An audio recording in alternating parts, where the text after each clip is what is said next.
After UKIP's triumph, has British politics changed decisively, or is this just another protest bubble about to burst? The UKIP leader celebrated poll success in his usual style, but as he takes his band of 24 MEPs to Brussels and prepares for next May's general election, voters may be asking, is this a brilliant tactician or simply a comic populist? But apart from being anti-immigration and anti-Brussels, what is the party actually for? I'll be talking to Nigel Farage about taxes, gay rights, housing, schools and welfare, and in his first major television interview since those results, where he plans to take his insurgency next. The UKIP Fox is in the Westminster henhouse. Nigel Farage's typically colourful response to the recent local and European elections is not, however, quite true, because UKIP doesn't yet have any common seats. But that is, of course, their aim. With the general election less than a year away, the by-elections in between. Mr Farage is with me now. Good morning to you. Good morning. Let's start with the position of the party generally. This is your first interview since those elections. Are you confident that you can go on and claim a clutch of MPs in the House of Commons, sufficient perhaps, given our fragmented politics, to have real influence? Yes, I am. I think the European election results caught the news, but actually the more significant result for next year was that in the areas where we succeeded last year, winning county council seats, where there were district council elections there as well, this year we're seeing areas where we're building up a really good representation of UKIP through local government, and that changes the whole perception in a constituency. And this is exactly what your previous guest today, Paddy Ashdown, did in the 1990s. They built on local strength. So our strategy for the general election next year is we will pick, over the course of this summer, our target seats, and we'll throw the kitchen sink at those seats. And you've got some money and so forth. Do you have any idea how many of those kitchen sink seats there are going to be? Not just yet, no, but, you know, it'll be 2 dozen, 3 dozen, I mean, something of that order, you know, where we really think that we can say to the electorate, look, you know, we've topped the polls in the Europeans, we're winning council seats, we're on the up, you know, we are the challenger here. We're in a very strange position at the moment in terms of the polls. You look at the Tories, you look at Labour and so forth, and it doesn't yet seem that anyone is in a commanding position to have an overall majority at the next election, which in due course suggests that a party like yours, possibly with others, who knows, could have real influence. Yeah.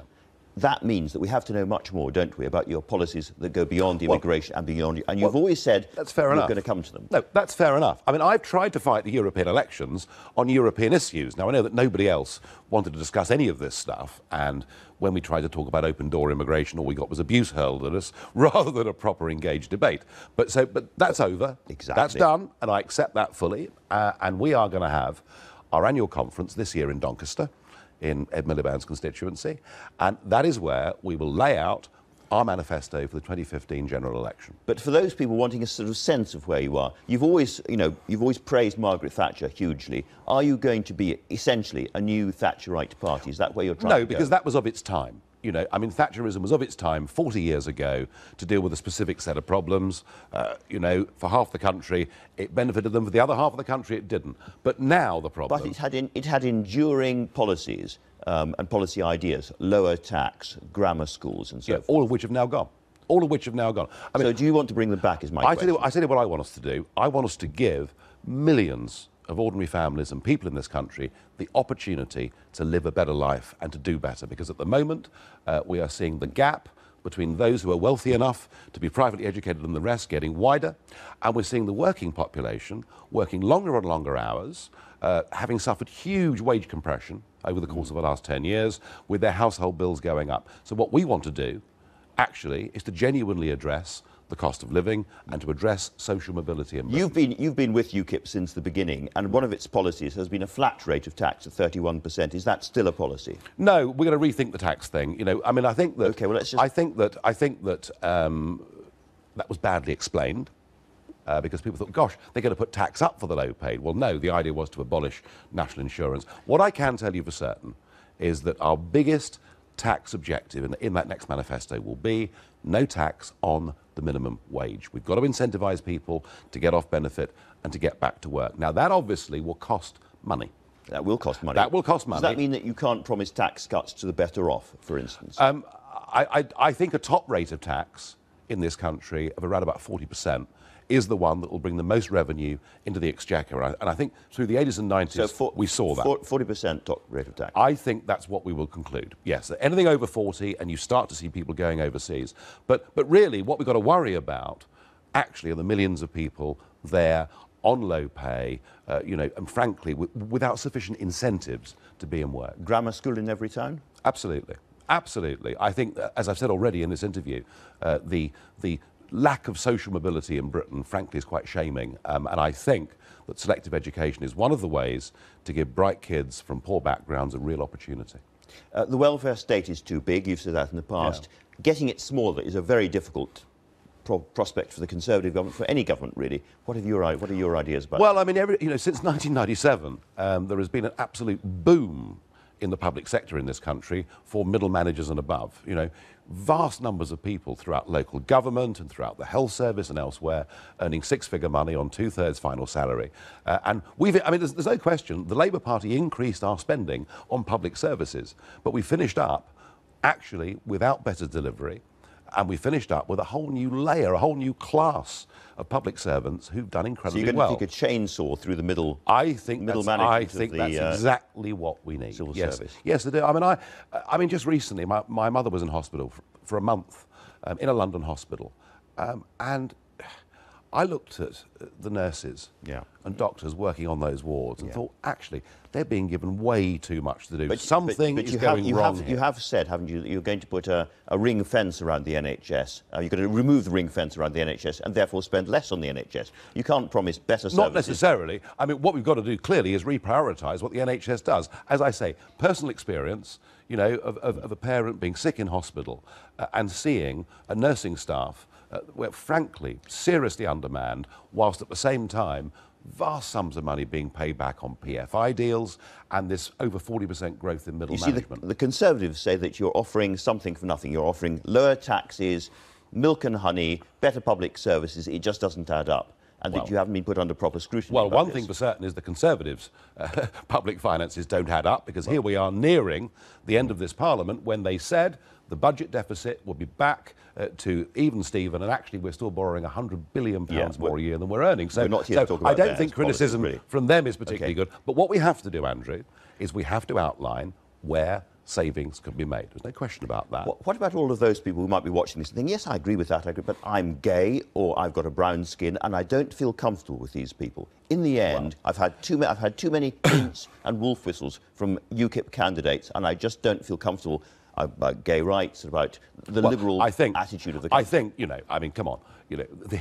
We posed a big threat to three established parties, and they clubbed together and did everything they could to throw mud at us and to abuse us in the last 3 weeks of that European election campaign. You gave them a lot of mud to throw. Well, I don't think we really did, to be honest with you. I mean, when you think that during that campaign there were 17 Liberal, Labour and Conservative councillors who were actually arrested during the campaign, and yet that made no news at all. I did, on the 7th of May, in London, we had a rally, and I invited the black and ethnic minority candidates who were standing for UKIP in the local elections and in the European elections to come and join me on the stage. And there was a most incredible atmosphere and feeling of togetherness, and a feeling that gay people? And that here is a party that represents the Commonwealth and believes in the Commonwealth. And, we've got more black and ethnic minority voters now than the Conservative Party, and yet that message did not get out. What about gay people? Are they welcome in UKIP? Well, we've just had a gay person elected as one of our MEPs. I think that that answers the question. This attempt to try and paint UKIP out to be a bunch of old men, deeply intolerant of the world, frankly, does not bear the truth. You now have to go into Europe, and your MEPs are going to have to behave, if I may say so, a bit differently than MEPs in the last European Parliament. I couldn't agree more. Not many votes, including from yourself, actually. Are you going to be acting as a group, actually trying to change things in the European Parliament, turning up for those votes and not jumping out of the party? Yeah, of course we're going to be there and taking part in votes, and we will have some members very actively involved in committees. But we're not going to delude ourselves or try and deceive the British public that anything can be changed. I was back there on Tuesday.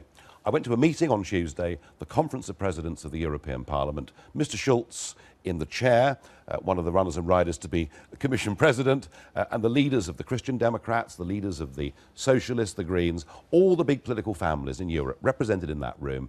And it's perfectly clear to me that whatever results we saw, it is business as usual.